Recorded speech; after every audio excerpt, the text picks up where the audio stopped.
melanjutkan kembali pelajaran kita akan firman Tuhan. Ya. Saya akan menambahkan ayat, kalau minggu lalu sudah saya motivasi ya, untuk kita terus belajar firman Tuhan. Sebagai motivasi ya, kalau minggu lalu saya tunjukkan di Hosea pasal 6 ayat 6, di mana Tuhan berkata, aku lebih menyukai kasih setia. Masih ingat saudaraku ya, itu Hosea 6 ayat 6 ya. Dan bukan korban sembelian. Dan aku menyukai ya pengenalan akan Allah gitu ya. Lebih daripada korban bakaran. Ya, Hosea 6 ayat 6. Agak lemot sekarang komputernya. Ya, di situ ya. Jadi di situ saudaraku, kita bisa melihat apa yang disukai Tuhan. Ya, Tuhan bukan menyukai persembahan. Ya, orang berpikir kalau saya memberikan hal-hal yang ya persembahan hidup lah, ya harta, tahta, harta, tenaga, pikiran, ya, daya, ya, semua dipersembahkan untuk Tuhan. Itu tidak ada artinya, saudara. Dibanding dengan kasih setia dan yang kedua pengenalan akan Allah. Kemudian di dalam Pengkhotbah pasal 4 ayat 17 ya di situ ya. Saya sudah cek di buku Alkitab, ternyata memang pasal ditunjukkan Mas juga ya. Kalau di tempat saya HP mungkin Android ya agak beda posisinya, pasal 5 pasal 1, di mana di Pengkhotbah pasal 4 ayat 17 ya. Di situ dikatakan jagalah langkahmu kalau engkau menghampiri rumah Allah. Ya. Itu kan bicara ibadah. Ya. Jadi saya ingin memotivasi Anda kalau ibadah itu apa sih motivasi yang benar, tujuan yang benar itu jaga langkahmu kalau menghampiri rumah Allah. Ya. Ini yang tadi usia ya. Jadi apa tadi Pengkhotbah 4 ayat 17, jaga langkahmu kalau menghampiri rumah Allah ya, karena di situ dikatakan menghampiri untuk mendengar gitu saudara ya. Datang ke rumah Allah itu kita harus punya motivasi yang benar, menghampiri untuk mendengar. Ya. Masih agak lemot itu ya. Menghampiri untuk mendengar. Ya. Itu lebih daripada korban-korban saudara ya. Jadi tujuan kita kalau datang ke gereja itu haruslah untuk mendengar atau belajar pengenalan akan Allah. Ya, saya tambah satu lagi. Amsal 9 ayat 10 itu tadi aja belum keluar. Terus tak buka dari HP saya aja. Saudara buka. Ya, kebiasaan pakai ini kadang enggak bawa kita ya. Ada masalah ya, nanti saya dibetulin ya minggu depan ya. Kemarin dikira keyboardnya ternyata bukan. Waduh, kacamata saya. Makanya saya enggak pakai ini karena thank you. Buka Amsal 9 ayat 10. Jadi datang ke rumah Tuhan itu menghampiri itu untuk mendengar. Ya, Tuhan lebih menyukai pengenalan akan Allah, Hosea 6 ayat 6. Amsal 9 ayat 10. Ini supaya Anda kalau belajar di gereja ini kok kayak sekolah teologi ya, ini bukan sebenarnya. Nanti dua ayat ini saya harap Anda termotivasi.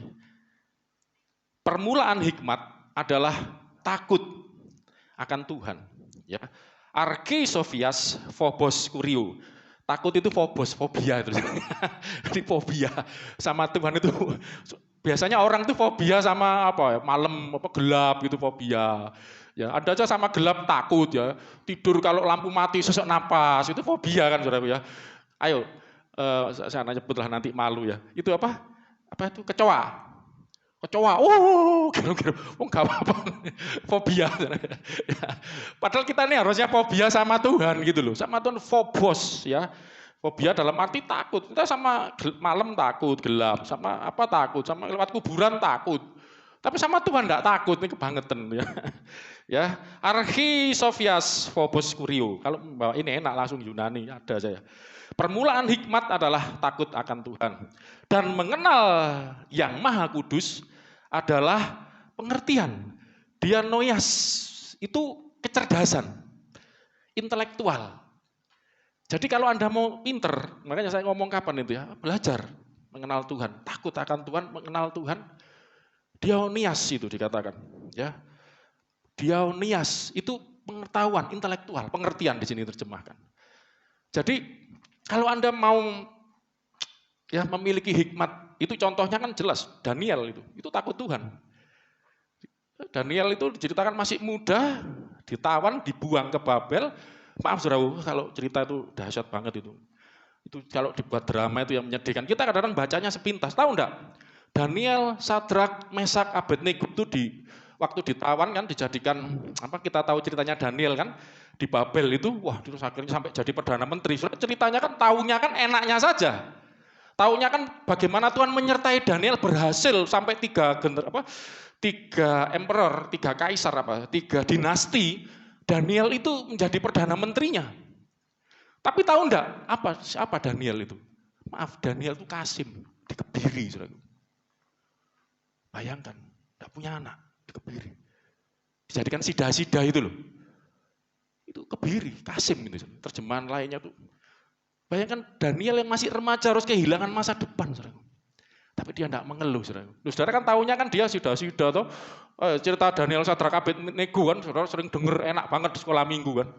Tapi tahu enggak yang kenyataan yang dialami? Daniel menderita di sana.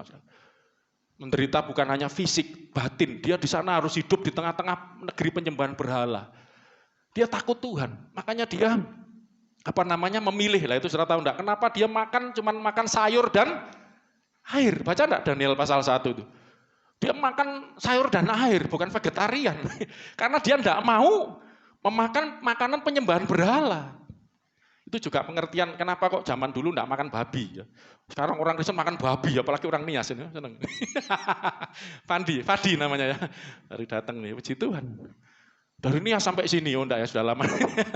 Itu makan babi oke, orang Kristen sekarang. Tapi dulu, itu nanti ada penjelasannya. Kenapa orang Kristen sekarang boleh makan yang dulu diharamkan itu. Ya sebenarnya haram itu artinya kita ini ikut-ikutan ya saudara seberang. Hatameh, tidak bersih. Bahasa Inggris itu bagus jelas. Unclean. Jadi makanan yang tidak bersih. Ya mungkin zaman dulu ngolahnya ya. Ya istilahnya. Dan itu yang kedua untuk penyembahan berhala. Jadi hatameh ya. Jadi haram. Saudara teliti ya baca hukum Taurat ya. Lainnya itu ada hukuman. Berzina, rajam batu segala macam. Kalau coba nanti saudara lihat makan yang haram itu, enggak ada hukuman sampai mati itu enggak ada. Karena orang bayangkan ya, akhirnya kita tinggal di Indonesia, minoritas, mayoritas ngikut makan gini kayaknya berdosa banget, kayak dihukum asap turun api dari langit gara-gara makanan. Wah, konyol banget menurut saya. Enggak. Lain kali kita bisa bahas itu, saudara ya. Bahkan kalau saudara mau tahu ya di saudara seberang itu mereka boleh makan babi kalau bertobat, bukan, bercanda Pak. Situasi tertentu, ya bangke, ya itu ada ayatnya. Ketika perang enggak ada makanan, terpaksa jadi makan. Berarti kan bukan karena gara-gara makan terus Tuhan hukum kayak apa gitu loh, bukan. Lah tapi Daniel ini takut akan Tuhan. Dia enggak mau makan persembahan berhala karena masuknya babi di situ, saudaraku. Karena babi itu untuk persembahan berhala. Lah zaman dulu, ini supaya saudara punya gambaran, orang mempersembahkan persembahan itu, ya seperti saudara kita loh, muslim itu kalau mau kasih korban terus dagingnya dibagi-bagi, dimakan bareng, seperti itu, perjamuan, komunion. Seperti kita sekarang kan perjamuan kudus itu dibagi bareng. Untuk bicara ini persembahan, ini milik kita bersama, kita nikmati bersama sebagai persekutuan dengan Tuhan, kira-kira begitu loh. Dan kalau Daniel makan, kapan buntung dapat korban bingung dia. Pak ini boleh dimakan, sikat aja Bu kalau enggak bawa ke depot. Karena saudara seberang itu bukan penyembahan berhala, mereka hanya memperingati Ismail itu Pak. Menurut mereka Ibrahim itu. Kalau kita kan Ishak gitu ya. Tapi kalau mau teliti, terus terang kalau saudara tahu di Al-Quran hadis tidak ada disebut Ismail, tidak ada. Anaknya Abraham itu aja. Kalau di kita jelas ya Ishak. Kalau awal-awal abad Muslim itu diterjemahkan Ishak sebenarnya.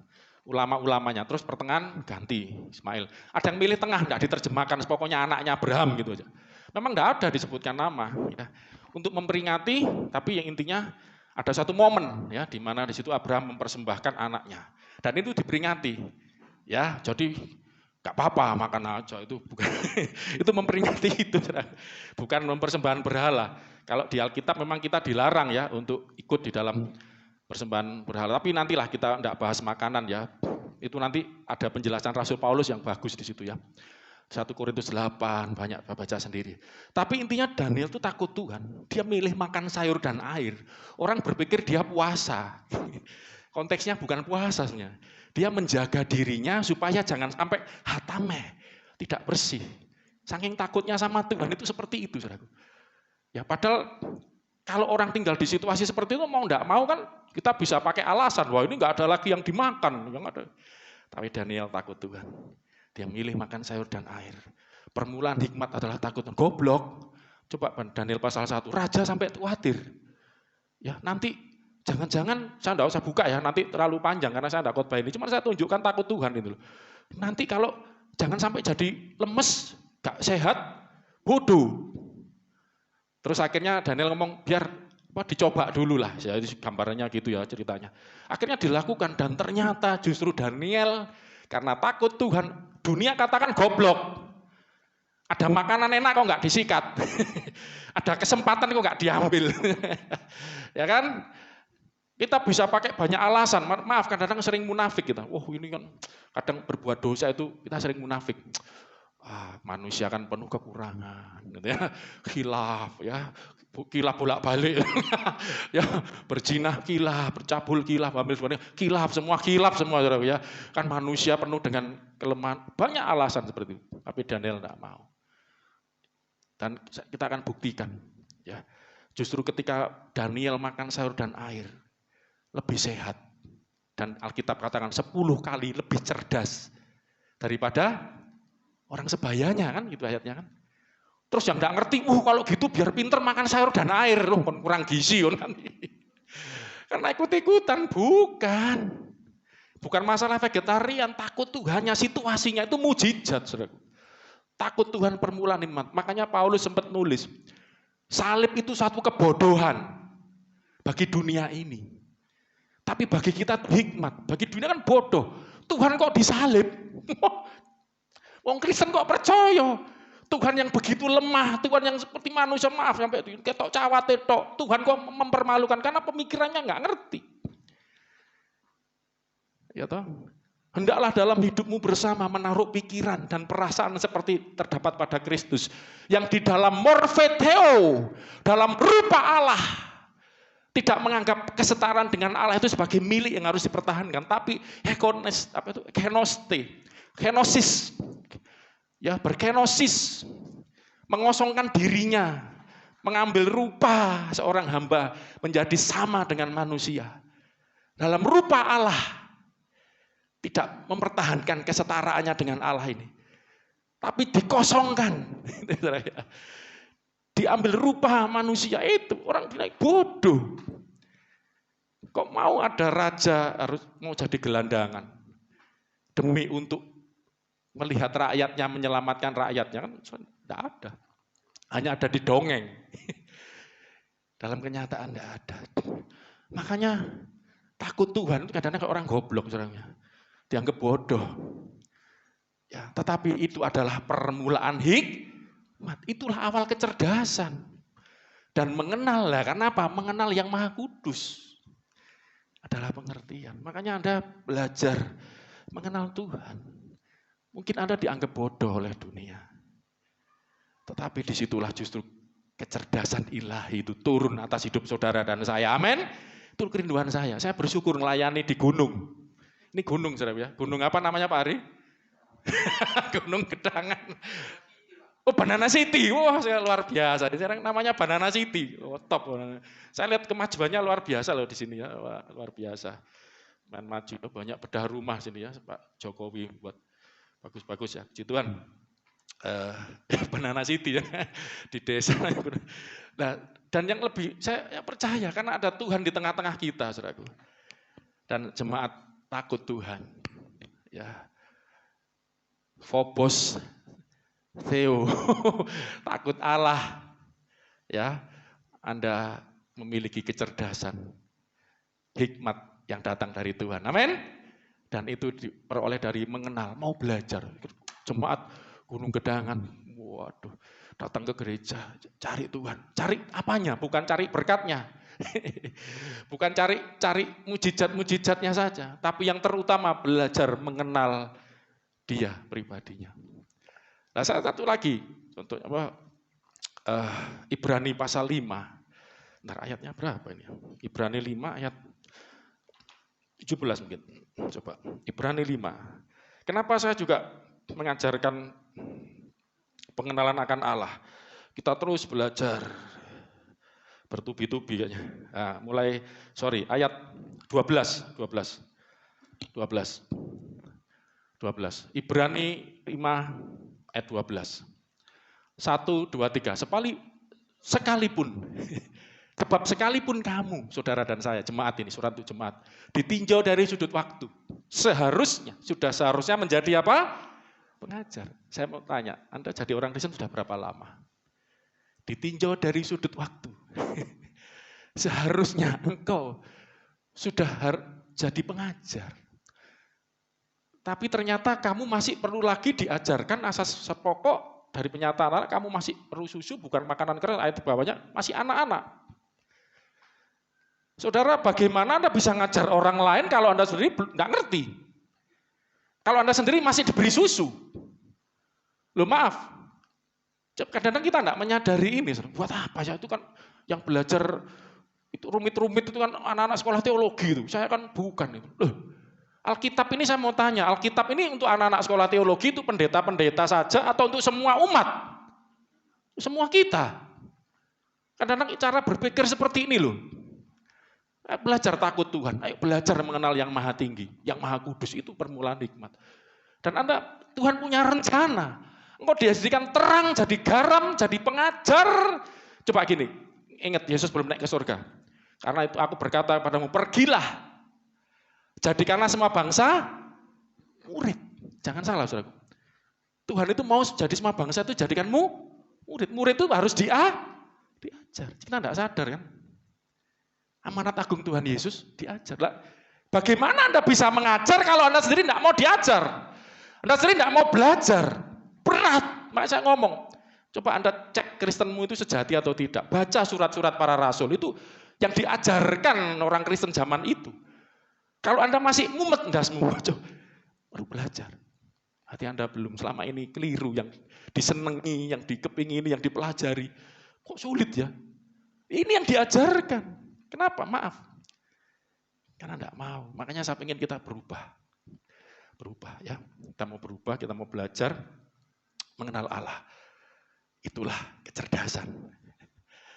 Diaonia, itulah pengetahuan. Amin, saudaraku, ya. Ini tidak masalah tingkat pendidikan Anda, ya. Saudara lulusan apa? Firman Tuhan itu untuk semua bangsa. Amin. Alkitab katakan laki, perempuan, apalagi tua, muda, besar, kecil, semua akan mengenal Tuhan. Ya, Roh Kudus akan bantu kita semua. Amin, saudaraku. Ya, saya memang terbatas. Ya, makanya Anda dengerin dulu, ya. Kita akan belajar. Ini satu lagi, ya. Kita akan masuk. Yang kita belajar, saudaraku, sebetulnya itu adalah mengenal Tuhan. Terus kita selama ini diajarkan tentang mengenal Tuhan, mengenal Tuhan, mengenal Tuhan. Dan minggu lalu kita diajar bahwa mengenal Allah, mengenal yang Maha Kudus, itu kan perintah. Bawa kecerdasan, hikmat. Ternyata tidak gampang. Ya, bukan cuma tidak gampang secara intelektual, Alkitab sudah mengunci. Tanpa Kristus, manusia tidak bisa mengenal Allah. Gitu loh. Makanya tidak masalah tingkat pendidikanmu. Yang penting engkau percaya Yesus, engkau bisa menerima Yesus, mengenal Yesus saat itulah. Ya karena mengenal Allah, karena apa? Dikatakan, akulah minggu lalu ya, jalan dan kebenaran dan hidup. Akulah sebenarnya sang jalan dan sang kebenaran dan sang hidup. Tidak ada seorang pun sampai Bapa kalau tidak melalui aku. Jadi tanpa Yesus kita tidak akan sampai mengenal Allah. Dan juga ada di Matius, di Lukas, tidak ada seorang pun yang mengenal anak selain Bapa, dan tidak ada seorang pun yang mengenal Bapa selain anak, dan yang kepadanya anak itu mengaruniakan pengertian. Jadi tanpa anak tidak bisa kenal bapaknya gitu loh, kira-kira gitu. Tanpa firman tidak akan bisa mengenal yang berfirman, bisa mengenal yang sang firman. Yesus kan sang firman hidup. Makanya kalau kita mau mengenal Allah, ini tadi kan motivasi buat kita. Iya ya, mengenal yang Maha Kudus. Itu awal hikmat, itulah kecerdasan, itulah pengertian. Tapi bagaimana bisa mengenal Allah? Tidak sanggup. Kalau tanpa Yesus. Gitu. Nah, Yesus inilah kuncinya. Kolose 2 ayat 2. Kolose 2 ayat 2. Nah, minuman saya mana tadi? Kolose 2 ayat 2, kita baca sama-sama. Ini tentang rahasia Kristus. Coba gini saudara, saudara kan lihat, saya enggak buka. Kok hafal, Pak Agung kok hafal? Kenapa saudaraku? Bukan karena saya hebat. Mau tahu tipsnya enggak hafal ayat? Halo? Mau enggak? Gimana caranya hafal ayat? Ya kan? Caranya gampang sebenarnya. Saudara kalau saya kasih tugas di WA Group, praktekan. Saya bisa begini kan saya praktekan. Kalau Kristen itu bukan ilmu kebatinan. Agama kebatinan ya, dibatin aja. Enggak. Dipraktekan, saudara. Makanya saudara kalau teliti baca Alkitab, janganlah Yosua 1:8 itu ya, janganlah engkau lupa memperkatakan Tauratku siang malam, renungkanlah itu siang malam. Jangan lupa engkau memperkatakan Tauratku dan renungkanlah itu siang dan malam. Yosua 1:8. Memperkatakan. Kita tidak cuma disuruh merenungkan saja. Yosua 1:8 bukan, enggak percaya. Ayo, Yosua cepat gak ini? Janganlah lupa memperkatakan Tauratku. Itu pesan Tuhan pada Yosua. Memperkatakan, dipraktekkan. Ayo kon, lemot kon. Tapi renungkan siang dan malam. Ini loh, agama Kristen itu bukan kebatinan. Kalau Anda tidak memperkatakan, Anda tidak mau mengajar, menjadikan semua bangsa murid, nggak apal-apal. Praktekan, keliru-keliru pertama biasa, keliru ayat. Ayat itu enggak berdosa, keliru. Wong itu kan cuma buatan manusia untuk menunjukkan tempatnya gitu loh. Ya kan? Loh, itu, janganlah engkau lupa memperkatakan Taurat itu siang dan memperkatakan kitab Taurat itu tapi renungkan siang dan malam. Bertindak hati-hati, prakteknya juga praktek hidup tentunya. Tapi yang terutama kalau saya kan cuma ngomong tips menghafal ayat, praktekkan. Lah salah satu mempraktekkan ketik jarimu. Ya, di WA Group ya, jangan cuma ngetik yang lain-lain. Ketik, kasih istri saya kemarin, aku sudah mau jawab. Loh, istri saya sendiri aja lagi belajar. Ya, istri saya bukan pendeta, saya menyadari, bukan sekolah teologi, enggak belajar. Tapi mau belajar, ya. Tapi alasannya pas mau sudah ada ide mau inget pekerjaan. Jadi dulu tak tunda. Sampai sekarang malah lupa sama saya. Wah, sekarang ini wono alasan. Ya apa saudara? Enggak apa-apa ya, istri pendeta aja bisa alasan gitu. Loh kalau enggak dipraktekkan enggak apa-apa saudara. Dia aku ingat ayatnya lupa ya, itu makanya dipraktekkan. Ya. Jadi mau mempraktekkan kan Anda mencari, mau enggak mau ditulis lah. Nulis itu memperkatakan dengan tangan, jempol. Jempol bisa ngomong ya lewat ini. Ya itu prakteknya. Amin. Kalau enggak gitu enggak apal-apal. Saya waktu membuatkan untuk Anda setelah khotbah kan materi. Kadang-kadang saya lupa, jadi ingat lagi. Oh ayat ini di sini. Tak tarik terus tak sampaikan ke Anda gitu. Apalagi dikhotbahkan nambah, Anda sharing sama orang. Menurut firman Tuhan. Yo, keliru-keliru di. Kalau saya 2 ayat 1 keliru pada 2-nya. Nanti dicek lagi di rumah, keliru. Ya, kata 2 enggak apa. Kalau saya 2 ini gampang 2 Kadang aja saya kan keliru juga tuh. Tapi lama-lama nanti dipraktekkan jadi bener. Enggak apa-apa. Namanya belajar ya. Kalau takut salah, ya enggak kan maju-maju. Amin. Ya, siap. Kalau saya 2 supaya hati mereka terhibur dan mereka bersatu dalam kasih jemaat ya. Ini harapan Paulus sehingga mereka peroleh segala kekayaan dan keyakinan pengertian. Ini akibat apa? Harta di balik tadi kita nyanyikan dukaku telah menanti apa saudaraku? Harta yang tak ternilai dan abadi. Jadi di balik penderitaan kita mengikut Kristus saudara. Itu ada yang menanti. Itu juga disebut kekayaan, pengertian. Ya, ini hikmat, saudara. Saya dulu di PHK, saya contoh ya. Aduh, rasain di PHK. Sempet ya, terus cari kerja lagi sulit tahun 98, Krismon saya ingetin. Enggak gampang. Saat itu ya sempat mengeluh, saudara. Apalagi waktu ke gereja, dengar khotbah. Tulah di Mesir. Saya ini sebenarnya nanti mau khotbah tulah di Mesir. Ya, saya tunjukkan Tuhan Yesus itu loh. Berkarya di situ. Allah bekerja melalui Sang Kristus sebelum jadi wujud manusia yang kita kenal di Natal. Itu nanti saya tunjukkan. Tulah di Mesir. Mesir kena tulah. Israel di Goshen, tempat tersendiri, dilindungi Tuhan, tidak kena, lewat. Gitu loh. Zaman itu krisis. Semua boleh krisis. Anak Tuhan lewat dari krisis. Wah, mungkin kalau sekarang semua boleh kena corona. Anak Tuhan lewat dari corona. Saya sempat kena. Tapi sembuh semua, puji Tuhan, malah dapat vaksin alami. Itu enggak mau, takut divaksin itu. Ya apa kamu itu? Oh sudah, wah top, luar biasa, harus dong ya. Itu ada gereja bagus loh ya. Kalau datang kan di scan, belum vaksin. Puji Tuhan enggak disuruh pulang, saya enggak setuju kalau syarat ke gereja. Itu belum divaksin, langsung divaksin hari itu juga. Wah dia punya dana ya bisa gitu. Kalau ada gitu ya saya mau, semua yang belum, wah itu lari duluan paling apa, Kriki ini. Ya kan? Sampai mana kok ngomong vaksin? Hah? Oh PHK, corona segala macam. Wah gak kena. Dunia boleh, dunia resesi. Anak Tuhan resepsi zaman saya gitu ya. Jadi dunia resesi, permainan kata-kata kan. Motivasi anak Tuhan resepsi. Saya apa? Bangkrut saya. Dan saya itu sudah mengalami setelah di PHK. Saya kan bawa mobil. Mobil saya ditobrok, remuk. Saya perbaiki mobil itu, yang nobrok enggak punya uang, sopir. Saya enggak tega mau. Ya seadanya dia, saya tahu habisnya banyak. Terus pokoknya habis-habisan saya. Saya punya motor hilang, kredit belum lunas, apa habis. Bukan resepsi, reses saya, remuk redam. Maaf, ada saudara saya ngomong. Saudara saya dulu Kristen waktu itu ya, sekarang ya sudah bertobat lah, udah berubah, banyak berubah. Dulunya Kristen, terus ikut seberang karena menikah. Yang menghina saya, tanda petik. Lihat, kamu jadi orang Kristen. Saya aktivis gereja waktu, kamu juga pelayanan. Apa yang kamu peroleh? Habis semua. Aku, wow, enak. Saya diam aja. Saudara ya apa? Ini hikmat bagi dunia, bodoh ini. Ya kan? Tapi puji Tuhan, saudaraku. Ya kan? Di balik dukaku. Mas Yulio sudah sembuh?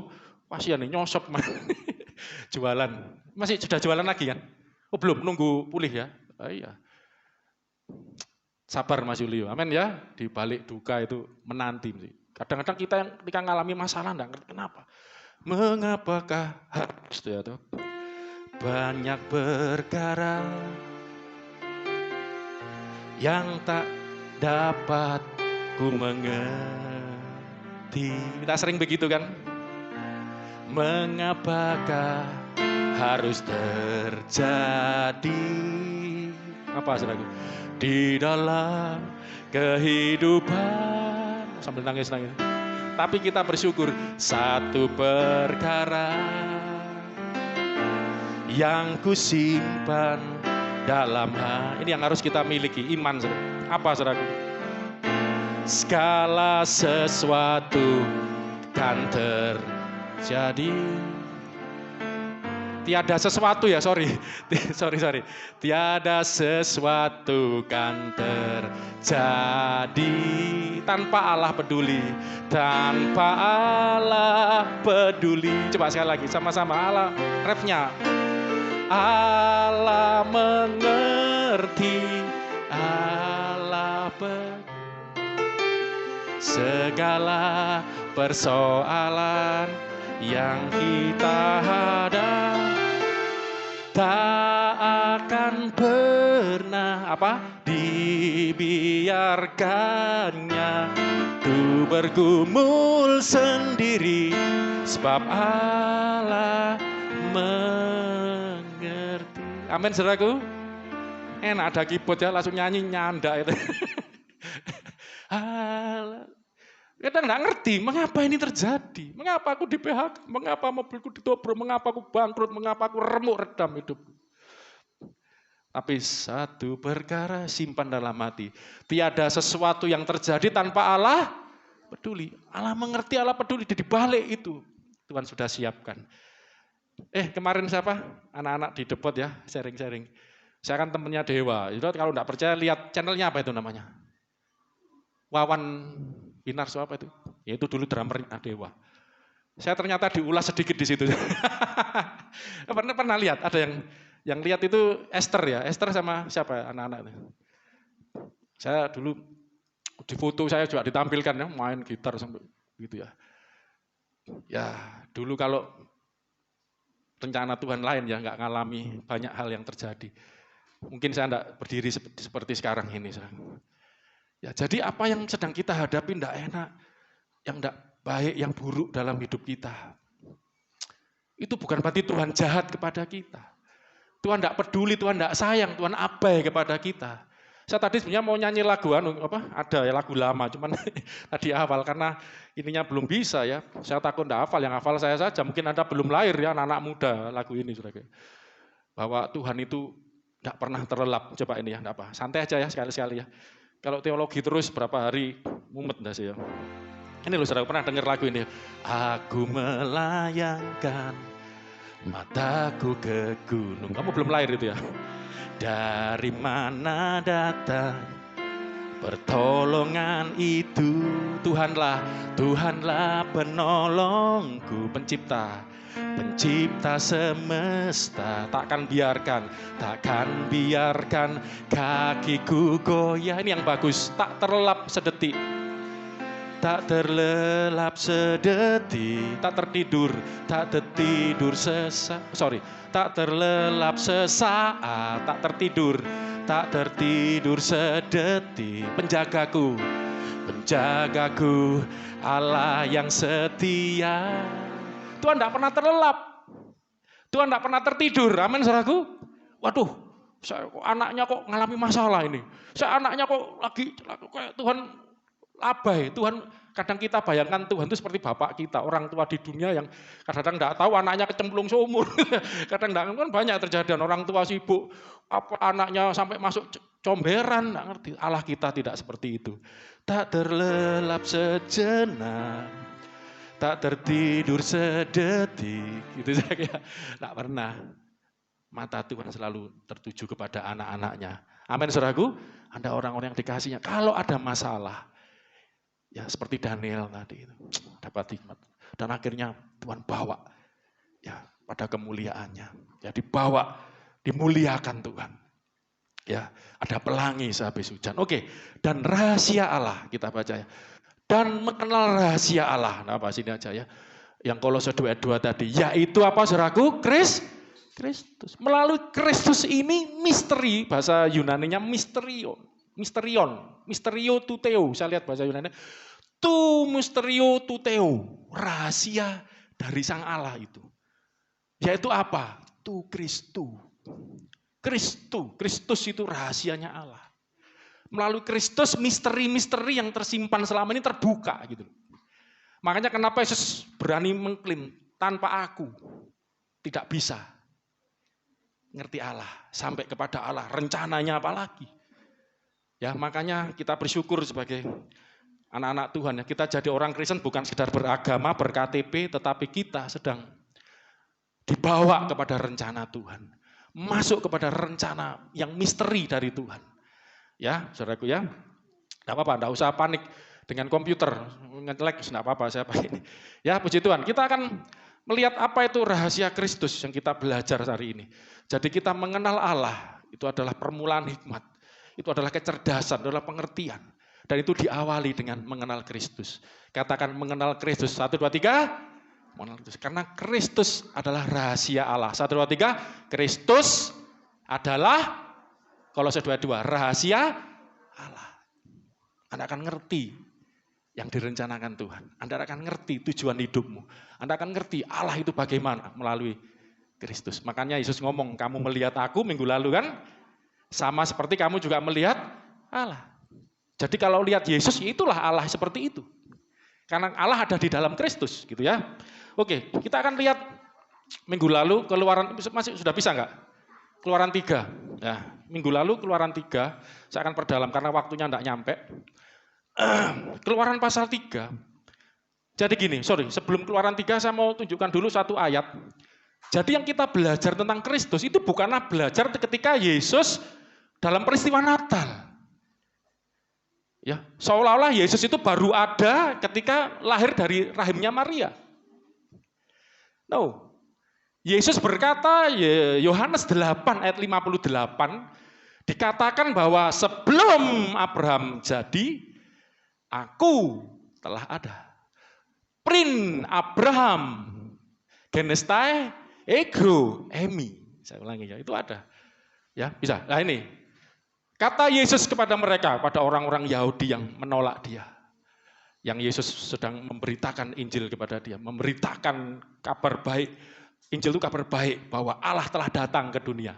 Jadi Yesus itu, saudaraku, nanti saya tunjukkan, Allah yang turun ke dunia. Nah, nanti Allah yang turun ke dunia. Lah, kok bisa lah? Ini kita belajar. Bagaimana penjelasannya? Ya belajar. Ayatnya mana aja? Praktekan nanti ya. Coba kita mulai. Dari mana? Kita mulai dari Yesus berkata pada mereka, aku berkata kepadamu, sesungguhnya sebelum Abraham jadi, prin Abraham genestai, ego emi, aku telah ada. Ego emi itu bisa I exist. Sebelum Abraham, I exist. Mereka tanya, umurmu belum, bingung mereka. Nah, kita lihat, kok sudah ada bahkan sebelum Abraham. Tapi kalau ke sana agak kejauhan ya, saya akan ambilkan contoh zamannya Musa. Nanti minggu tahun depan saya akan khotbah mulai Kejadian. Saudara akan lihat, sebelum Abraham jadi, aku, ego emi, wis ono. Ya, dan saudara tahu enggak, waktu Yesus ngomong ego, itu bahasa Yunaninya, bahasa Indonesia enggak kelihatan. Ego emi ini dipakai Yesus waktu Musa tanya, waktu diutus. Kalau nanti umatmu tanya, siapakah Allah yang mengutus aku ini? Apa yang harus katakan pada mereka? Apa kata Tuhan waktu itu? Katakan ya kepada umatku. Ego, emi sama.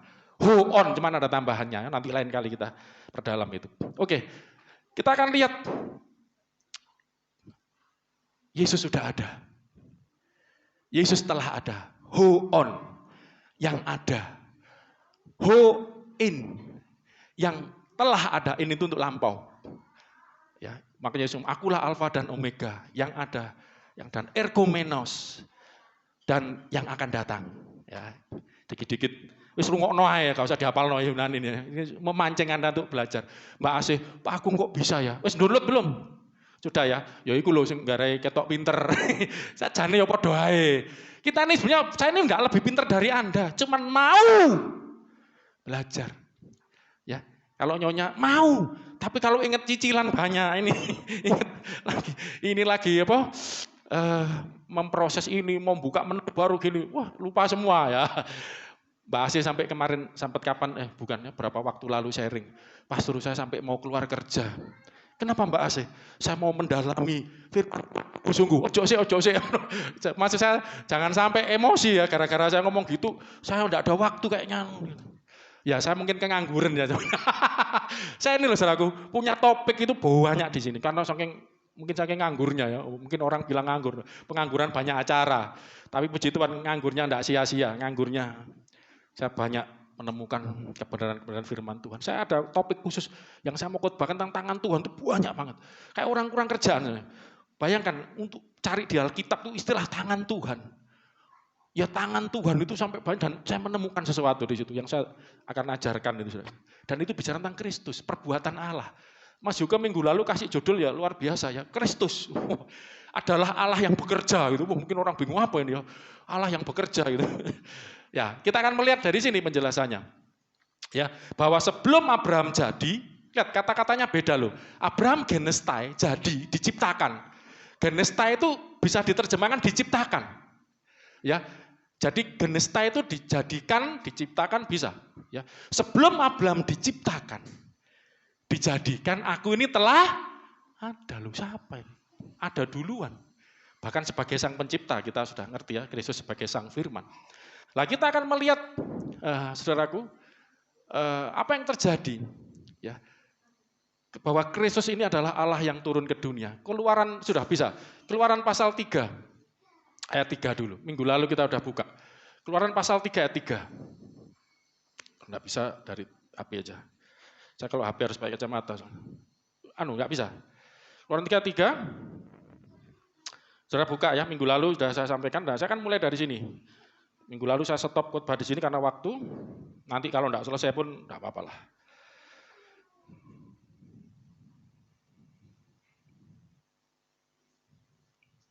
Keluaran 3 ya.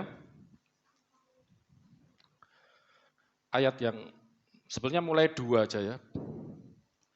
Mulai 2 deh. Ya. Mulai 2, ada sudah. Ya. Oke. Lalu malaikat saya loncat ayat 2 aja karena ayat 1 nanti itu pokoknya Musa lagi jalan terus di gunung, udah ada itu ya. Lalu malaikat Tuhan menampakkan diri. Ayo baca sama-sama. Menampakkan diri kepadanya. Siapa yang menampakkan diri? Kita lihat dulu ini. Malaikat Tuhan. Oke, sebelum di sini kita loncat ya 8. Ini saya harus hubungkan ya. Saya kalau baca urut nanti terlalu lama jelaskannya. Coba ayat 8 dulu ya. 1, ini yang ngomong Tuhan ya. 1, 2, 3, sebab itu aku ini Tuhan ya, telah turun. Nah ini masalahnya. Untuk melepaskan mereka ini umatnya dari tangan orang Mesir ya, perbudakan dan menuntun mereka keluar dari negeri itu. Aku telah turun. Minggu lalu sudah saya jelasin ya. Nah, turunnya Allah itu sebagai apa gitu loh. Nah, dari sini kita kan belajar, sebelum Abraham jadi, sebelum diciptakan aku sudah ada. Sebagai apa gitu loh. Sebelum jadi manusia. Yesus itu datang sebagai manusia, Allah turun sebagai manusia. Nah, sebelum Abraham jadi, ciptakan aku telah ada. Nah, kita akan lihat. Dan kita bisa hubungkan dengan ayat-ayat, nggak usah dibuka ini ya. Yohanes itu banyak menjelaskan, Matius juga. Yesus ngomong gini, ini yang kita pernah belajar Kristus sebagai firman Allah. Itu pengertian yang pertama, kan ada 4 ya. Pengertian pertama bahwa Yesus ngomong gini, bahwa kitab-kitab suci menulis tentang aku. Kalau kamu percaya kepada Musa, itu Yohanes 5 ya, ayatnya sudah cari sendiri itu. Ke 17 ke bawah pokoknya. 18, 19, 20, antara ke situ. Kalau kamu percaya kepada Musa, kamu akan percaya juga kepadaku. Atau kita lihat aja deh. Yohanes 5, supaya Anda tahu. Ini bicara Musa ya, karena kita lagi ke Musa. Gak apa-apa, ini supaya kita, ini loh, saya ngomong ini saking semangatnya. Saudara tahu enggak, Alkitab kita tidak dibuat manusia, satu orang manusia. Allah yang buat ini. Dan caranya Allah buat ini luar biasa. Kitab ini tersusun sampai hari ini ribuan tahun, saudaraku. Apa saudaraku, ribuan tahun. Dan yang nulis bukan satu orang. Maaf kalau saudara seberang, mungkin yang nulis, yang dapat wahyu cuma satu orang. Ini yang dapat wahyu 40-an orang. Dan bukan cuma 40 orang, dalam zaman yang berbeda. Musa dengan Daud itu sekitar 1000-an ya, ratusan tahun, hampir 1000-an tahun. Abraham dengan Yesus itu 2000 cara ngitungnya ya. Nah, tengah-tengah ini ada Musa, ada segala macam.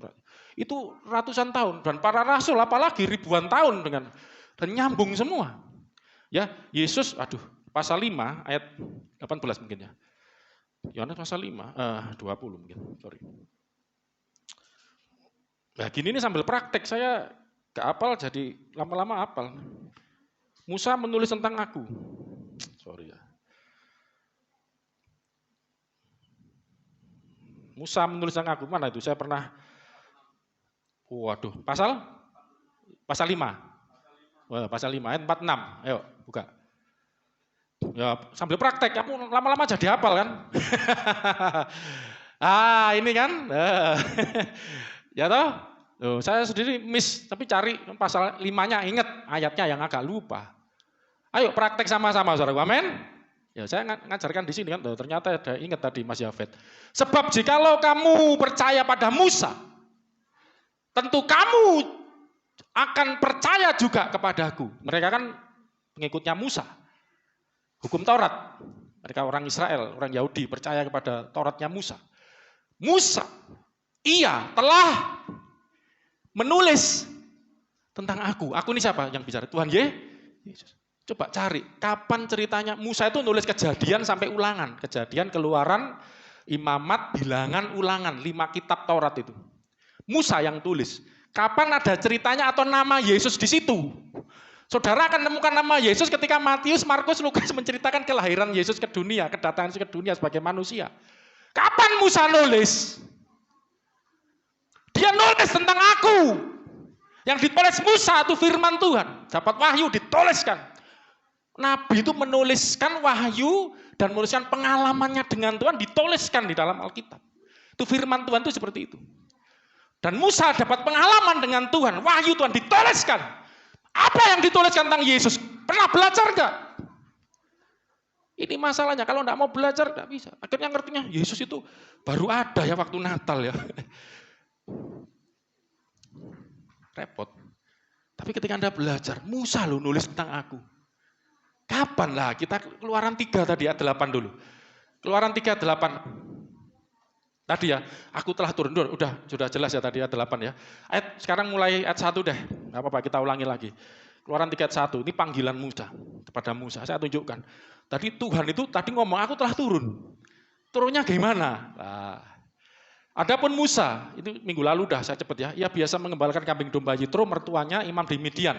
Sekali ketika ia menggiring kambing domba ke seberang padang gurun, sampailah ia ke gunung Allah, yakni gunung Horeb. Ayat 2. Lalu malaikat Tuhan menampakkan diri kepadanya di dalam nyala api yang keluar dari semak duri. Saya mau tanya, yang menampakkan diri siapa? Malaikat Tuhan ya. Oke, situ dulu. Ya. Tadi ada kata-kata malaikat turun. Malaikat turun. Aku telah turun untuk membebaskan, melepaskan dan menuntun umatku. Sudah saya ngajarin ya, telah membebaskan, padahal belum. Itu cara Tuhan itu melewati dimensi waktu. Seperti kita, tidak hidup dalam kronos waktu. Kronos itu waktu, kronologi itu. Dari situlah istilah kronologi muncul. Tuhan tidak hidup di dalam kronologi. Allah bebas dari waktu. Makanya dia bebas ngomong, aku sudah. Bagi kita belum, sudah. Karena kamu lihatnya belum, aku sudah. Tuhan membebaskan. Terbuktikan sudah akhirnya. Dibebaskan nanti. Lalu malaikat Allah menampakkan diri. Di dalam apa? Di dalam nyala api. Jadi ada nyala api yang keluar dari semak duri. Di dalamnya ada, ayo belajar bareng-bareng loh. Ada nyala api, jadi Musa itu lihat ada nyala api dari semak duri, yang dikatakan firman Tuhan di dalamnya ada, ini pengalamannya Musa. Tulis. Dia awalnya enggak ngerti, tapi kan ini setelah ngerti ya dia tuliskan ada malaikat Tuhan. Malah Yahweh bahasa Ibu. Angelo tuteo. Angelo tuteo. Angelos tuteo. Malaikatnya Allah. Malaikat Angelo Kurios. Ya. Angelos Kurios, malaikat Tuhan. Ya, itu menampakkan diri di dalam nyala api. Terus, tapi enggak terbakar ya itu. Jadi ini kok enggak kobongan ini, kok enggak menghabiskan kayak kebakaran gitu. Nyala tapi kok enggak habis. Dan ada malaikat di situ, taunya dari mana? Waktu itu Musa belum tahu. Musa berkata, baiklah aku menyimpang ke sana untuk periksa penglihatan yang hebat itu. Mengapa tidak terbakar? Ini pertama belum tahu Musa itu bahwa di semak belukar, semak duri itu ada nyala api, kok enggak membakar, kok cuman nyala, ada apa? Dia tertarik, dia enggak ngerti bahwa di situ ada Tuhan yang turun sebagai malaikat. Nanti kita kok bisa? Ayat 4. Ketika dilihat Tuhan, siapa yang melihat? Ayo belajar ini coba. Ketika dilihat siapa? Tuhan. Yang melihat siapa? Tuhan. Ayo coba kita gabungkan ya. Tadi kita ambil dari ayat 8 dulu. Nanti itu jadi setelah ngomong-ngomong ayat 1, 2 sampai 8. Aku telah turun. Tuhan sudah menjelaskan rencananya, pekerjaan yang dikerjakannya. Aku telah turun. Turunnya itu sebagai malaikat Tuhan tadi yang ada di dalam nyala api dari semak duri. Suatu penglihatan yang membuat Musa tercengang. Ini ada apa? Membuat dia ke sana untuk melihat penglihatan yang hebat ini, yang ajaib ini. Kenapa kok enggak terbakar? Kok ada nyala api tapi enggak menghanguskan, enggak menghabiskan? Ada malaikat di situ. Taunya dari mana? Ketika dilihat Tuhan bahwa Musa yang melihat siapa tuh? Tuhan. Nah kita enggak tahu Tuhan ini yang mana. Coba ya. Jadi saya mau tanya dulu, Tuhan itu di mana, saudaraku? Tahtanya, kita bicara tahtanya dulu. Tahtanya di mana? Di sorga gitu aja lah ya. Bahkan bukan hanya sorga adalah tahtaku. Jadi bukan Tuhan itu berdiam di sorga kayak rumah, salah. Surga adalah tahtaku, bumi tumpuan kakiku. Oke, ketika dilihat Tuhan bahwa Musa menyimpang untuk memeriksanya, penglihatan ada nyala api, ada semak duri, berserulah. Coba, Allah dari mana berserunya? Berserulah Allah dari tengah-tengah semak duri itu kepadanya. Allah berseru dari mana? Semak-semak duri. Kalau gitu Allah juga melihatnya dari mana? Semak-semak duri. Yang di dalam semak duri itu siapa? Malaikat disebut tadi loh ayat 2. Malaikat Tuhan. Malaikat Allah. Loh apa ini? Aku telah turun. Turun sebagai malaikat. Bisa enggak Tuhan turun sebagai malaikat? Bisa. Tuhan bisa enggak turun sebagai manusia? Bisa enggak? Nanti saya akan tunjukkan. Saya harap waktu bisa sampai ya. Dan Musa menjawab, berserulah Allah dari tempat semak duri itu, Musa, Musa. Dan Musa jawab apa? Ya Allah. Jadi kalau malaikat enggak mau. Saya ada banyak ayat ketika malaikat disembah. Jangan, aku juga hamba yang melayani seperti kamu. Ini terima persembahan. Dan itu disebut Allah berseru dari semak-semak belukar itu. Tuhan melihat ketika Musa menyimpang. Nah, coba ayat 5. Lalu ia berfirman, Allah yang di dalam semak duri itu, yang disebut Malak Yahweh itu. Penampakan Allah berupa malaikat itu. Perwujudan Allah yang telah turun sebagai malaikat itu berfirman apa? Jangan datang dekat-dekat. Ini ngomongnya bukan dari langit, saudaraku. Dengar semua. Itu dari semak belukar tadi. Berseru dari semak belukar tadi. Tanggalkan kasutmu sebab tempat di mana diri tanah yang kudus. 6. Lagi ia berfirman. Nah, ini malaikat Tuhan yang ada di dalam semak duri. Nyala api dalam semak duri. Berseru dari situ tadi. Ngomong apa? Lagi dia berkata, akulah Allah ayahmu, bapakmu. Allahnya Abraham, Allah Ishak, dan Allah Yakub. Lalu Musa menutup mukanya dan sebab ia takut memandang Allah. Akhirnya ngomong-ngomong terus sampai 8, aku telah turun lah, baru ngerti. Oh Allah, ini tadi Allah yang turun masuk sebagai malaikat Allah ini. Coba ini saudara akan mulai ngerti Tritunggal. Sebenarnya saya belum mengajarkan ini ya. Tritunggal itu nanti ada yang namanya hipostasis, katakan dulu sama-sama. 1, 2, 3. Hipostasis. Hipostasis itu diterjemahkan bahasa Latin, ini Yunani ya, persona. Bahasa Latinnya persona. 1, 2, 3, persona. Itu diterjemahkan bahasa Inggris, tambah pakai. Person. 1, 2, 3, person. Kan gampang kan? Persona, person bahasa Inggrisnya. Itu artinya pribadi.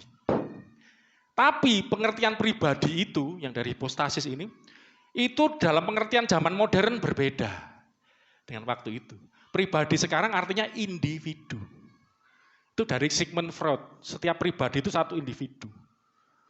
Yang hipostasis ini, coba untuk menggambarkannya, jadi ada pribadi tapi bukan satu individu. Terpisah, individu kan sendiri. Saya individu tersendiri, Mas juga tersendiri. Tapi pribadi ini, nah ini agak menerjemahkannya. Nanti menjelaskannya itu sebenarnya ada contoh di Alkitab. Itu roh manusia dan manusia, itu seperti hipostasis. Roh Allah dan Allah. Muntah gede enggak? Hipostasis itu seperti itu. Sebagaimana coba ini supaya lebih ngerti. Karena nanti ini menjelaskan gini. Bukaan 1 Korintus 2 ayat 10 apa 11. Sambil kamu buka. Coba Anda gini. Saya mau tanya, Allah di mana? Bertahta di sorga? Saya enggak tanya ini dulu. Allah bertahta di sorga. Terus waktu kejadian Musa menulis tentang aku, aku Musa memiliki pengalaman dengan aku. Bahkan Abraham belum jadi, aku sudah ada. Musa menulis tentang aku. Musa memiliki wahyu, pengalaman tentang aku. Kapan? Nah, saya mau tanya, Allah di surga. Waktu zamannya Musa mengalami perjumpaan dengan Tuhan. Tuhan turun, aku telah turun sebagai malaikat manusia. Lentur, belum manusia. Manusia apa tuh? Zaman Yesus, malaikat turun ada di dalam nyala api semak duri. Saya mau tanya, ya Allah di surga. Kamu sambil cari ayat tadi. Nah, ya sudah. Allah di surga turun sebagai malaikat. Ini bisa jadi pertanyaan, Allah di surga sudah turun kosong enggak surga? Nah, ini masalah. Enggak. Kok bisa? Mahathir. Ini jawaban ini dulu ya. Nanti saya kan bawa ketika di Gunung Sinai, saudara kan bisa tahu. Allah itu berseru dari langit ada, berseru dari gunung yang menyala-nyala. Sekarang bukan cuman semak belukar, semak duri yang menyala. Satu gunung itu menyala seperti dapur api. Allah berseru dari tengah-tengah gunung ini. Nah ini hipostasis tuh gitu. Nah gambarannya ya. Ini ada berapa pribadi gitu loh. Ada yang di sorga dari langit, ada yang di semak duri, semak yang menyala tadi. Bahkan nanti di orang Israel ketemu itu seluruh umat itu saksinya banyak. Alkitab nih kata saksi itu jadi kata kunci. Banyak orang-orang menyaksikan Tuhan dan dicatat oleh Alkitab ini saksi-saksi semua. Makanya Alkitab ini suatu kesaksian. Kesaksian. Yesus bangkit itu yang menyaksikan waktu naik ke sorga. Itu berapa orang kalau saya teliti? 500. Bukan cuma 12. Itu ayatnya 1 Korintus. Bahkan Paulus nulis, bahkan ada yang masih hidup sampai hari ini. Jadi Alkitab ini bukan, maaf ya, kitab suci ini bukan sesuatu yang diangan-angan, diawan-awan, wis pokoknya percaya. Enggak masuk akal percaya, ini ada saksinya, walaupun enggak masuk akal itu yang lihat begitu banyak orang. Dan dicatat, itu sebagai bukti. Ya, oke. Kita lihat sini, hipostasis dulu. Berarti Allah itu pribadi ya, pribadi itu bisa berpikir, bisa merasakan, bisa apa, pokoknya ya seperti yang dirasakan kita, karena Tuhan menciptakan kita serupa dengan Dia, sehingga kita bisa, ya ada cipratan dikit lah. Ya. Kita memiliki pribadi juga seperti Allah, beda dengan saudara Buddha yang tidak percaya Allah itu pribadi. Oke, enggak bahas itu. Coba bandingkan dengan ini, siapa gerangan di antara manusia yang tahu apa yang terdapat di dalam diri manusia, selain apa? Roh manusia sendiri. Di mana roh manusia itu? Yang ada di dalam dia. Kamu manusia, engkau manusia, saya manusia. Ternyata di dalam diri kita ada apa? Roh manusia. Saya mau tanya, manusia sama roh manusia ini sama enggak? Nah ini loh saudara. Repot ya, sama atau enggaknya ini. Yang sama, nanti tanya, Yesus sama Bapa itu sama enggak? Itu yang bikin rumit kan. Kan sama-sama Allahnya gitu. Tapi beda. Bedanya di mana? Hipostasisnya ini gitu loh. Ayo coba. Seperti ini, roh manusia sama manusia beda enggak? Ada yang beda, ada yang sama. Yang beda adalah wujudnya. Pribadinya tadi, hipostasisnya. Ini manusia ini, yang dimaksud manusia kan tubuh yang utuh ini. Roh manusia ada sesuatu yang di dalam, yang enggak kelihatan. Tapi ada gitu loh. Beda. Lah demikianlah, ayat selanjutnya, demikian pula lah tidak ada orang yang tahu apa yang terdapat di dalam diri Allah selain roh Allah. Yang di dalam Allah juga seperti manusia tadi. Ternyata ada Allah, ada roh Allah. Ini hipostasis. Ada Allah di sorga, ada Allah di dalam, Allah yang telah turun dalam nyala. Itu loh orang Kristen. Mumet kan? Sudah mumet kan? Ini hipostasis. Ya kon saya terasa ada blocking ini, saya terasa enggak apa-apa. Dari matanya juga lihat. Dalam roh saya juga enggak apa-apa belajar. Karena mungkin baru dengar mungkin. Ya enggak pernah diajarin, enggak mau belajar, enggak pernah diajarin. Kapan mau jadi pengajar kalau itu? Ayo buktikan ya tadi Yohanes 5:48. Ya toh, Musa nulis tentang aku. Kayak mana Yesus ditulis Musa? Ya ini kitab. Balik tadi, Keluaran 3, ya toh. Itu Musa. Malah ada satu pengalaman lagi. Sebenarnya ada juga pengalaman Yakub. Aduh, waktunya enggak nututnya. Ini agak mengerikan menjelaskan ayat ini. Mas juga bisa enggak jelaskan? Nanti maju enggak apa-apa. Keluaran pasal 4. Ini ayatnya agak lupa saya. Jadi cara nginget saudaraku, saya itu pertama ngapalkan pasalnya dulu. Ayatnya agak belakangan lah. Karena pasal penting ya, tinggal nanti cari pasal 4. Ini ayatnya ini agak bentar ya. Kejadian ketika Musa mau dibunuh Tuhan. Baca Mas juga. Musa habis diutus Tuhan mau dibunuh Tuhan. Saudara. Ayat 18 mulai. 20 aja biar cepat. Biar cepat ayat 20. Panjangan ayat 20. Ya gak apa-apa lah 20. Cepat ya tapi bukanya ya. Kemudian Musa kan setelah utus pulang, aku tak menemui orang tua ngajak anak istri. Kemudian Musa mengajak istri dan anak-anaknya sudah ya, laki-laki lalu menaikkan mereka ke atas keledai kembali tanah Mesir dan tongkat Allah itu dipegangnya, tongkat yang Tuhan buat mujizat. Lempar jadi ular, pegang lagi Tuhan kasih dan dibawa. 21. Firman Tuhan pada Musa pada waktu untuk kembali ke Mesir, ingatlah supaya segala mujizat yang telah kuserahkan dalam tanganmu kau perbuat depan Firaun. Tapi aku akan mengeraskan hatinya sehingga ia tidak membiarkan bangsa itu pergi. Sehingga inilah kenapa ada sampai 10 tulah, nanti kita akan bahas itu. Maka engkau harus berkata pada Firaun, firman Tuhan, Israel ialah anakku, anakku yang sulung. Nah, ini makanya Tuhan itu bapak. Ya, sejak dulu orang Israel itu ini anakku ini anakku yang sulung. Nah, kita ini adiknya Israel, saudaraku. Ya amin. Adik-adiknya kita juga anak-anak Allah kan, tapi yang sulung Israel. Kita adiknya. Anak-anak Allah, puji Tuhan, ya nggak ada loh agama yang ngajar umatnya Tuhan itu ngomong kamu anakku, nggak ada, kamu budakku, slave bahasa Inggrisnya, hamba-hambaku, bahasa Inggrisnya slave itu budakku, ya, tapi Tuhan ngomong, ya toh, engkau Bapa yang mengasihiku, engkau anakku, tapi adiknya Israel ya, amin, saudara, adiknya kan lumayan, tetap anak juga gitu loh, 23. Lemot lagi. Sebab itu aku berfirman padamu, biarkan anakku itu pergi. Kalau ada yang memperbudak Anda, mengikat hidup Anda. Mesir itu gambaran dunia. Mesir itu gambaran si jahat. Sayang waktu tidak cukup. Nanti saya akan teruskan ini. Belajar terus. Ya. Nanti saya akan tahu. Ya. Jadi bagaimana Tuhan membebaskan dari perbudakan Mesir. Biarkan anakku itu pergi. Ya. Karena diperbudak di Mesir. Apa yang sedang memperbudak hidupmu saat ini? Tuhan sedang berkata, biarkan anakku pergi. Pada yang memperbudak Anda. Tidak apa-apa, saya khotbah aja. Ini pengajarannya saya sedikitkan. Kadang-kadang kalau kebanyakan pengajaran diprotes istri. Bukan sekolah teologi, muntah kepala. Pusing kepalanya. Ya, saudara tahu enggak? Maaf, dengar baik-baik. Saya sering khotbah ini di anak muda. Kadang anak muda enggak kepingin diperbudak kan? Pengen bebas. I am free.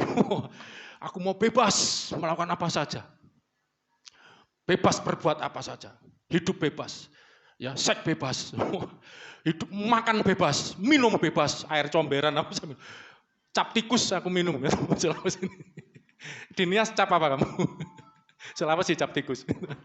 Pokoknya bebas, nggak mau terikat. Hidup itu harus bebas. Mau rokok bebas, mau rokok 5 masuk mulut juga bebas. Mau merokok mercon pun bebas, petasan di rokok pun. Mau bebas, tidak mau dihalang-halang, hidupku harus bebas. Tahu enggak, saudaraku? Ketika Anda merasa dirimu bebas melakukan apa saja, dengar baik-baik, engkau sedang diperbudak. Justru engkau sedang diperbudak, diperhamba oleh kebebasan yang kau sebut tadi. Yang merasa bebas merokok, kau sedang diperbudak oleh rokok. Kalau enggak ada rokok, mulutku kok pahit ya. Tanpa sadar kau diperbudak. Kalau enggak ada rokok, kok nggak bisa rileks ya hatiku loh. Padahal kamu rileks itu santai, nggak bisa tenang. Orang cari ketenangan. Padahal kalaku cari damai, hanya ku dapat dalam rokok. Ya tak? Ya apa saudara? Tanpa sadar Yesus jadi diganti. Makanya berhala itu, tahu enggak? Idol, berhala. Itu adalah sesuatu yang menggantikan Tuhan dalam hidup kita. Maaf, saya bebas dulu. No woman, no cry. Oh bukan, tiada hari tanpa wanita, bahasa Inggrisnya apa ya? Tiap hari harus ada wanita, saya nggak ada. Tanpa saya diperbudak oleh hawa nafsu. Tahu enggak saudara, berapa banyak kita diperbudak. Yesus ngomong pada waktu saya pernah khotbah Yohanes 8 kan. Orang-orang Yahudi enggak, kami orang merdeka, kami bukan budak siapapun. No, kamu budak. Dari mana? Barang siapa melakukan dosa, dia menjadi budak dari dosa itu atau hamba. Terjemahnya halus ya. Itu artinya budak dari dosa itu. Ketika kamu melakukan dosa, ketika kamu melakukan sesuatu, kamu sedang jadi budak dari yang kamu lakukan itu. Karena kamu diperhamba. Coba renungkan baik-baik, saudaraku. Ya, sesuatu yang membuat engkau ketagihan, sesuatu yang mengikat engkau, itu memperbudak hidupmu. Ini suatu supaya saudara ngerti. Tapi yang luar biasa, Tuhan datang. Aku telah turun untuk membebaskan. Nanti saya sebenarnya sudah siapin. Nanti kalau di Mesir itu ada 3. Membebaskan, menuntun, dan membawa masuk. Nah ini penting. Kalau bebas tok terus ngapain? Dituntun. Lewat padang gurun. Melewati badai, padang gurun. Terus lewat padang gurun mau kemana? Sampai masuk ke tanah perjanjian Kanaan. Itu nanti saya bagi 3. Itu aja nggak tahu habisnya kapan itu ya. Itu menunjukkan Tuhan Yesus itu sudah berkarya. Allah berkarya melalui Kristus ini. Kan Allah yang telah turun ini. Yesus itu, ini aja judulnya gitu ya. Allah yang telah turun. Bahkan sejak zamannya Musa, bahkan sebelum-sebelumnya. Ini saya tunjukkan ini Abraham, nanti saya tunjukkan. Tapi ini kita fokus ke Mesir dulu. Yakub. Ya. Biarkan anakku itu pergi. Dengar baik-baik di dalam roh saya berkata. Dalam nama Tuhan Yesus Kristus. Apapun yang mengikat engkau saat ini. Bapamu di surga hendak terima. Bapamu di surga mau turun membebaskan engkau. Apa yang mengikat engkau? Allah berkata, biarkan anakku itu pergi. Jangan diperbudak lagi. Jangan diperhamba lagi. Biarkan anakku itu pergi. Supaya ia apa? Beribadah kepadaku. Supaya dia, kuduslah kamu. Karena aku kudus, kata Tuhan. Anaknya kita nih. Tapi jika engkau menolak membiarkannya. Tetapi jika engkau, ini bukan ngomong pada Anda. Ini ngomong pada Fir'aun. Gambaran iblis si jahat. Nanti saya akan tunjukkan ketika masuk ke detail ke Mesir. Maka kalau engkau menolak membiarkannya pergi. Maka aku akan bunuh anakmu yang sulung. Ganti kau karena memperbudak anakku. Oh luar biasa. Tak main-main. Dengar firman Tuhan ini. Apapun yang sedang mengikat engkau. Tuhan berdiri. Tuhan turun. Bebaskan anakku. Bebaskan anakku. Sayang waktunya tidak cukup. Dan bagaimana cara Tuhan bekerja nanti? Ya, waktu tidak sempat. Tapi Anda ngerti ini, dengar baik-baik. Ya saya preaching, saya khotbah, ngajaran saya kurangi sedikit ini. Supaya Anda pulang dari sini. Dengar, supaya Anda terngiang-ngiang Allah telah turun. Di dalam Kristus, waktu itu sebelum jadi manusia sebagai Melak Yahweh. Dan ngomong, aku akan bebaskan.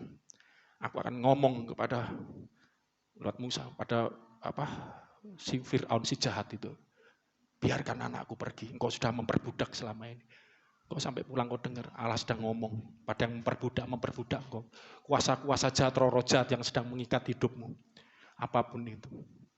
Dan kalau saudara ingat ada saudara-saudaramu yang diperbudak, ingat. Tuhan ngomong, biarkan anakku pergi. Biarkan anakku pergi untuk beribadah kepadaku. Bebaskan anak-anakku. Jadi Kristen itu enak, saudara. Saudara tidak perlu, Tuhan aku tidak sanggup. Tuhan aku mau bebas. Tidak sanggup. Aku telah turun untuk membebaskan kamu. Tuhan turun dalam hidup Anda, membebaskan apapun yang mengikat hidupmu. Saya tidak peduli apapun yang mengikat engkau. Saya tidak mau lihat itu, saya tidak tahu, dan saya tidak punya kuasa. Tuhan yang punya kuasa. Dan dia akan melihat, ini anak-anakku. Aku tidak biarkan siapapun memperbudak anak-anakku. Akan kubebaskan anakku. Aku turun membebaskan. Dan anak-anakku akan pergi beribadah kepadaku. Mari kita akhiri ibadah kita. Sehingga bisa maju ke depan. Kita akan berdoa. Sebelum berdoa kita memuji Tuhan, menyembah Tuhan. Ya. Oh haleluya, siapkan hati Anda. Bapa kita baik, saudara. Ya telah turun. Dia bukanlah Allah yang hanya duduk-duduk di surga. Diam. Yang hanya memain perintah. Memberikan ancaman. Kalau kau lakukan perintahku akan dapat pahala. Kalau kau langgar dapat azab. No, Tuhan kita tidak seperti itu. Allah kita adalah Allah yang turun ke dunia. Allah yang turun dalam hidupmu untuk membebaskan engkau, menuntun engkau, membawa engkau masuk sampai tanah perjanjiannya. Terima kasih Tuhan. Mari kita berdoa sama-sama.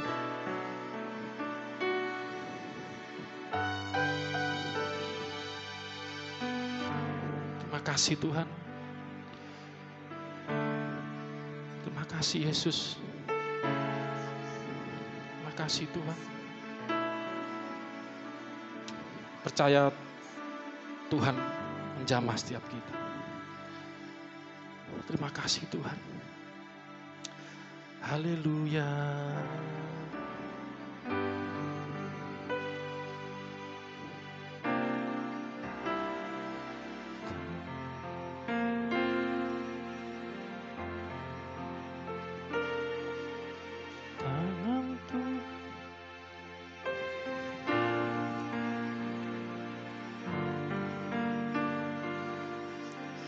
Tangan Tuhan tak kurang panjang untuk menolong hidupku.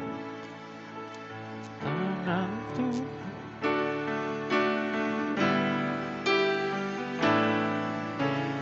Tangan Tuhan tak kurang panjang untuk selalu menolong hidupku. Telinganya tak kurang panjang untuk mendengar seruan hatiku. Sekali lagi, tangan Tuhan. Tangan Tuhan tak kurang panjang untuk selalu menolong hidup. Telinganya tak kurang panjang untuk mendengar seruan hatiku.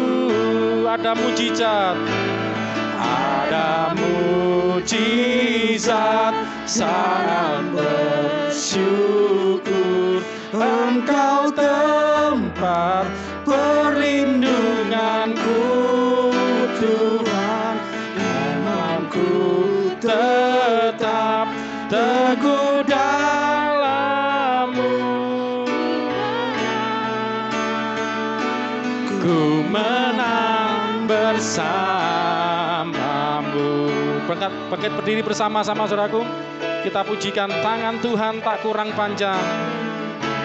Tangan Tuhan tak kurang panjang untuk selalu menolong hidupku.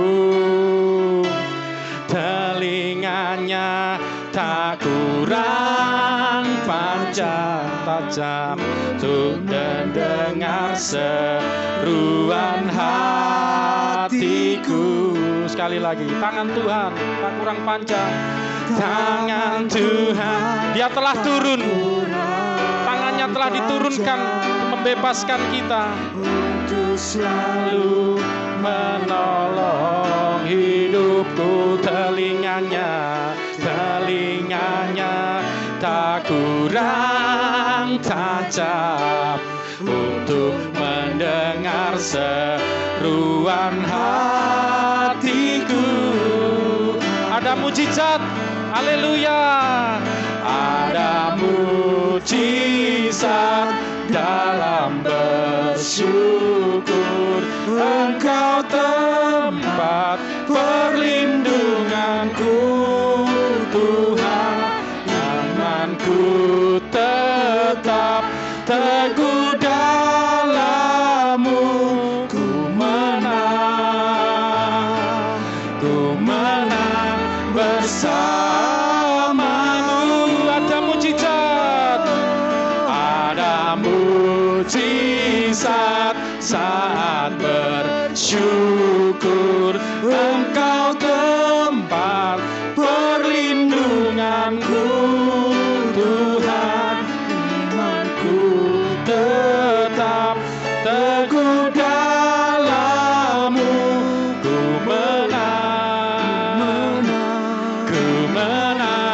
bersamamu. Ada mujizat saat bersyukur, Engkau tempat perlindunganku. Tuhan, aku tetap teguh dalam-Mu. Ku menang bersamamu. Percaya saudaraku, tangan Tuhan tak kurang panjang, percaya untuk selalu menolong hidupku. Telinganya tak kurang tajam untuk mendengar seruan hatiku. Ada mujizat, ada mujizat saat bersyukur, Engkau tempat perlindunganku. Tuhan, imanku tetap teguh dalam-Mu. Ku menang bersamamu. Ada mujizat, ada mujizat saat bersyukur, Engkau tempat perlindunganku. Tuhan, imanku tetap teguh dalam-Mu. Ku menang bersama. Cepat saja, ada mujizat, ada mujizat dalam bersyukur, Engkau amen, perlindunganku. Yes Lord, ayo jemaat. Tuhan tempat perlindunganmu, Tuhan pembebasmu, Tuhan penuntun hidupmu, Tuhan yang menaungi hidupmu. Ku menang, ada mujizat, ada mujizat dalam bersyukur, Engkau tempat perlindunganku. Tuhan, imanku tetap teguh dalam-Mu. Ku menang bersamamu.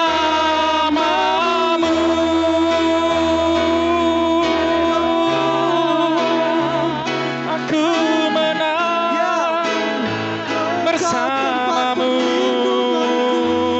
Aku bebas, aku lepas, ku merdeka, ku hidup bersamamu.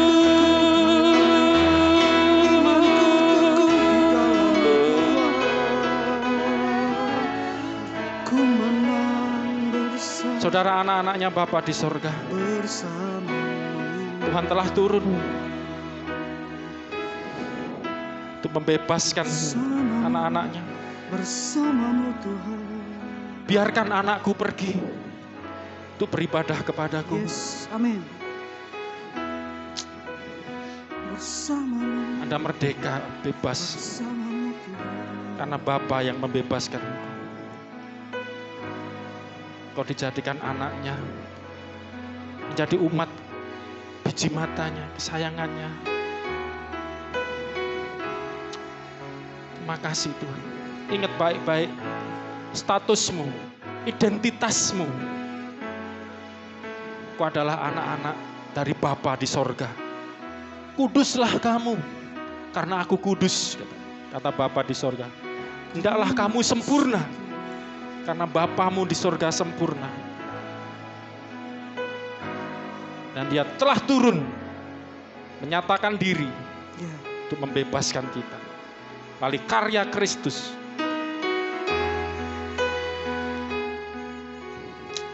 Selalu ada jalan keluar. Amin. Jangan putus asa, percaya.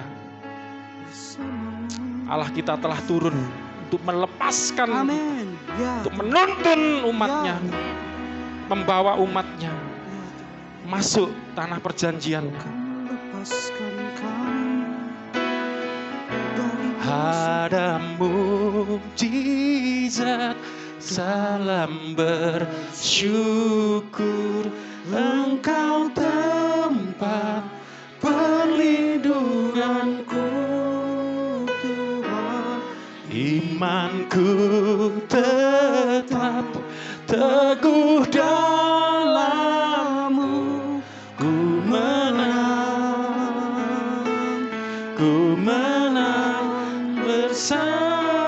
Ada mujizat dalam bersyukur, Engkau Tempat perlindunganku, Tuhan. imanku tetap teguh dalam-Mu, ku menang bersama-Mu, ku menang bersama-Mu, ku menang, ku menang, ku menang. Sekali lagi, ku menang bersama-Mu.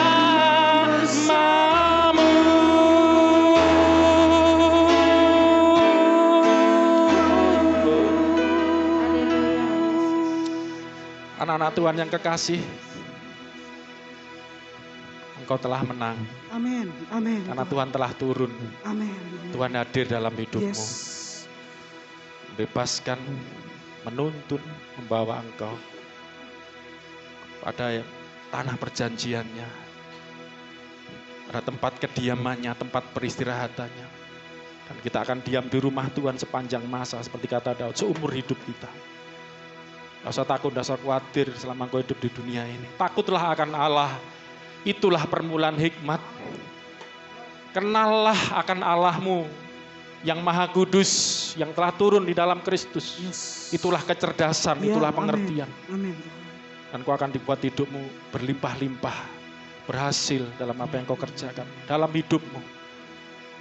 Karena Kristus adalah rahasia Allah, misteri Allah yang telah dinyatakan kepada kita. Untuk kita menerima harta kekayaan Allah yang abadi, yang kekal, yang tak ternilai, yang tidak bisa diukur dengan harta di dunia ini.